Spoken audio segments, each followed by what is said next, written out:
இன்றைக்கான வீடியோவில் என்ன நடக்குதுன்னு சொல்லிட்டு பார்க்கலாம். வீடியோக்குள்ளே போகிறதுக்கு முன்னாடி நம்ம சேனலை லைக் அண்ட் சப்ஸ்கிரைப் பண்ணி சப்போர்ட் பண்ணுங்கள்.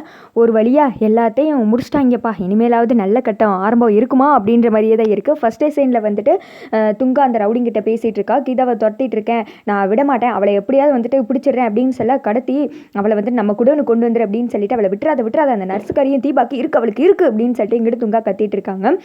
யோ என் இடம் வந்துருச்சு, நீ நிறுத்தியா, இங்கே பாருங்கள் எல்லாருக்கும் நன்றி என்னை வண்டியில் ஏற்றிட்டு போனதுக்கு அப்படின்னு சொல்லிட்டு கீழே இறங்கினவர் மறுபடியும் வண்டியில் வர்றாங்க.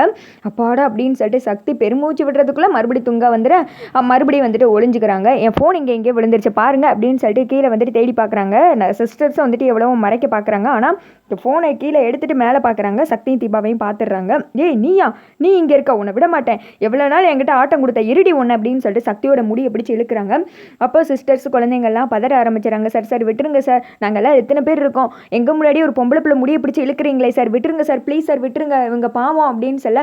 யார் பாவம், என்னை வந்துட்டு தொடையில் ஊசி கூப்பிட்டு தப்பிச்சு போனா தெரியுமா, என்னை ஆட்டி வச்சதை இவ தான், இவளை விடவே மாட்டேன், இவங்க ரெண்டு பேரையும் என்ன பண்ணுற பாரு அப்படின்னு சொல்லிட்டு துப்பாக்கி எடுத்து நீட்டு எல்லாருமே பயப்படுறாங்க. டேய் நான் சொல்கிற இடத்துக்கு வண்டியை விடுறா அப்படின்னு சொல்லிட்டு ஸ்ட்ரைட்டாக வந்துட்டு குடோனில் போய் இவங்களை எல்லாரையும் கடத்தி வச்சிடறான். அங்கே போய் வந்துட்டு சக்தி கெஞ்சிடறாங்க. சார் நீங்கள் நினைக்கிற கீதா இவங்க கிடையாது சார், இவங்க பேர் தீபா, சொன்னால் புரிஞ்சுக்கோங்க, இவங்க அந்த கச்சேரியில் இருக்கிற இடத்துக்கு போகணும், போலட்டி பெரிய பிரச்சனையாயிரு சார் அப்படின்னு சொல்ல. அதெல்லாம் எந்த விளக்கண்ணாய் வந்துட்டு எனக்கு தேவை கிடையாது, இவ கீதாவோ தீபாவோ ரெண்டு பேரையும் நான் சோழியை முடிக்க போகிறேன் அப்படின்னு சொல்லிட்டுங்க சொல்லிட்டு இருக்க. சார் என்ன சார் வர்ற வழியில் லிஃப்ட் கேட்டிங்க, உங்களுக்கு லிஃப்ட் கொடுத்ததுக்கு பாவமாக எங்கள் எல்லாரையும் கடத்தி கொண்டு வந்து வச்சுருக்கீங்க, இந்த குழந்தைங்கள்லாம் பாவம் சார், கண்ணு தெரியாத குழந்தைங்க, இவங்க உங்களுக்கு என்ன பாவம் பண்ணாங்க அப்படின்னு சொல்ல. இங்கே பாருங்கள், உங்கள் மேலே எனக்கு எந்த கோபமும் கிடையாது, இவங்க மேலே மட்டும்தான், உங்களுக்கு வந்துட்டு நீங்கள் இடம் கொடுத்ததா ஒரே தப்பு, மற்றபடி உங்களை நான் எதுவுமே பண்ண மாட்டேன், அவ்வளோதான், கொஞ்சம் அமைதியாக இருங்க அப்படின்னு சொல்லிட்டு இருக்கேன். அடுத்து வந்துட்டு கீதாவே அந்த இடத்த கடத்தி கொண்டு வராங்க. கீதா நீ வந்துட்டியா, இருங்க உங்கள் ரெண்டு பேர் சொல்லியும் இந்த இடத்துல இப்போ முடிக்க, என்ன ஆட்டம் போட்டிங்க அப்படின்னு சொல்ல. சக்தி சிஸ்டர்ஸ் எல்லாம் பார்க்குறாங்க, என்ன இது ரெண்டு பேரும் அச்சடிச்ச மாதிரி இருக்காங்க, அதனால தான் தீபா மேடத்தை கீதா நினச்சி துரத்திட்டு இருக்கானா இவன் அப்படின்ற மாதிரி நினச்சிட்டு இருக்க.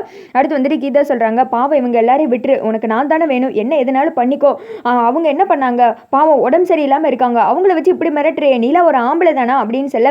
வாய முறி, உன்னோட உசுரே இன்னும் கொஞ்ச நேரத்தில் போகுது, நீ இவங்களுக்கு வக்காலத்து வாங்கி பேசிட்டு இருக்கியா, அவங்க ரெண்டு பேரையுமே முடிக்க போறேன், அவங்கள விட்டுருன்னு சொல்லிட்டு கீதா சொல்றாங்க. அதெல்லாம் விட முடியாது, இவன் எதுவும் பண்ணலதான், ஆனா இவன் புருஷன் என்கிட்ட என்ன வாழாட்டுனா, உன்னை காப்பாத்தி கூட்டு போறன்ற பேர்ல என்னை எப்படி எல்லாம் அசிங்கப்படுத்தினா, அது மட்டும் இல்லாம வெளியில வச்சு என்னென்ன பேச்சு பேசினா தெரியுமா, கொஞ்சம் நெஞ்ச பேச்சா பேசினா, ஏதோ வந்துட்டு இவளை தொட்டா நான் செத்தனா கெட்டானான்னு என்னென்ன சொன்னா, அவனுக்கு வந்துட்டு நான் பதிலடி கொடுக்க வேணாம், இருங்க இன்னும் ஒரு 10 நிமிஷம் நீங்க ரெண்டு பேரும் மேலாக போய் சேர்ந்துருவீங்க, அதுக்கடுத்து நீங்கள் எல்லாரும் ஒப்பாரி வைக்கிறதுக்கு இருக்கணும் அப்படின்னு சொல்லிட்டு இவங்க இங்கே பேசிக்கிட்டு இருக்கா. அடுத்த சைடு அங்கே கச்சேரி நடக்கிற இடத்துல தான் காமிச்சிட்டு இருக்காங்க. என்ன இது இன்னும் தீபாவை காணும் அப்படின்னு சொல்லிட்டு ஆளாளு கேட்டுட்டு இருக்க. மீனாட்சி சொல்கிறாங்க, அத்தை எனக்கு என்னமோ பயமாக இருக்குது, அந்த துங்கா தீபாவை எதுவும் பண்ணியிருப்பானோன்னு தோணுது அப்படின்னு சொல்ல. அந்த இடத்துக்கு கார்த்தி வராங்க. கார்த்தி என்னப்பா இன்னும் தீபாவை ஆள காணும் அப்படின்னு சொல்ல. இதெல்லாம் வந்துட்டு ஐஸ்வர்யா பார்த்துட்டு இருக்காங்க. என்ன இது அந்த சக்தி ஏன் இன்னும் மண்டபத்தை கூப்பிட்டு வர மாட்டிக்கா, ஒருவேளை துங்காக்கு பயந்து என்ன வராமல் இருக்காளோ, சக்தி எங்கடி இருக்கா, வேமா அந்த தீபாவை கூப்பிட்டு வா, அவளை கொல்ல என் மனசு துடுக்கி அப்படின்னு மாதிரி ஐஸ்வர்யா நினச்சிட்டு இருக்காங்க.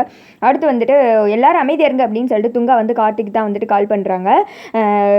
இந்த பக்கம் கார்த்தி வந்துட்டு ஃபோன் அட்டன் பண்ணுறாங்க. என்ன கார்த்தி, உன் பொண்டாட்டி தீபா வருவா, கச்சேரி பண்ணுவான்னு அந்த இடத்துல வெயிட் பண்ணிட்டு இருக்கியா, அதெல்லாம் வந்துட்டு நடக்கும்னு தப்பு கணக்கு கூட போட்டுறாத, ஏன்னா இப்போது அந்த தீபா கீதான்னு எல்லாருமே ஏன் கஸ்டடியில் தான் இருக்காங்க, இவங்க கதையை நான் எப்பயோ முடிச்சிருப்பேன், ஆனால் எனக்கு அதிலெல்லாம் த்ரில்லு கிடையாது, நீ வரணும், உன் கண்ணு முன்னாடி இவங்களை நான் போட்டு தள்ளணும், அதை பார்த்து நீ துடிச்சு அழுகணும், அதுதான் எனக்கு ஆசை, வாடா வா வா வா உனக்காண்டி தாண்டா வெயிட்டிங்கு, ஐ எம் வெயிட்டிங் அப்படின்னு சொல்ல. கார்த்தி வந்துட்டு நீ தப்பு மேலே தப்பு பண்ணிட்டு இருக்க, உன்னோட அழிவு காலம் நெருங்கிடுச்சு அப்படின்னு சொல்ல. டே உன் வீர வசனத்தெல்லாம் பேச நான் தயாரா இல்லை, உனக்கு கொஞ்ச நேரம் தான் டைம் கொடுப்பேன், அதுங்களும் இடத்துக்கு வந்துரு, இல்லாட்டினா உங்களோட பணத்தை தான் பார்ப்பேன் அப்படின்னு சொல்ல. கார்த்தி வந்துட்டு அபிராமி கிட்ட வர்றாங்க. அம்மா தீபா இருக்கிற இடம் தெரிஞ்சிருச்சு, இன்னும் கொஞ்சம் நேரம் நான் தீபாவோட வந்துடுறேன் அப்படின்னு சொல்லிட்டு கிளம்ப. தீபா இருக்கிற இடம் தெரிஞ்சிச்சு, எங்கப்பா இருக்கா அப்படின்னு கேட்க. கார்த்தி வந்துட்டு விறுவிறுன்னு கிளம்பிடுறாங்க. இதை வந்துட்டு ஐஸ்வர்யா பார்க்குறாங்க.